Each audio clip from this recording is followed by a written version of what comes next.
বল তোর ঘর কোথায়? পঞ্চমী। পঞ্চমী। তোর নাম কি? শেখ আলফাজ আলী। বাবার নাম? শেখ ইদবারি।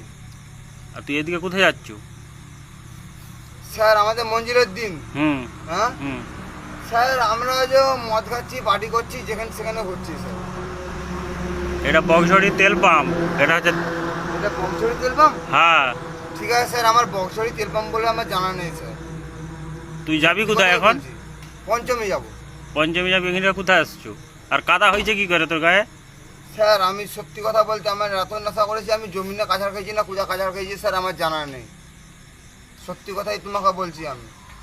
তাহলে ঘর কি করে যাবি তুই রাস্তা এত বড় হাই রোডে? তো আমি খুঁজে পাইনি স্যার, আমি আমার কোনটা আমি কোন দিক দিয়ে যাবো আমি খুঁজে পাইনি স্যার। আমার বাপ, আমার বোন, আমার মা হসপিটালে দেখো নার্সিং হোমে ভর্তি আছে।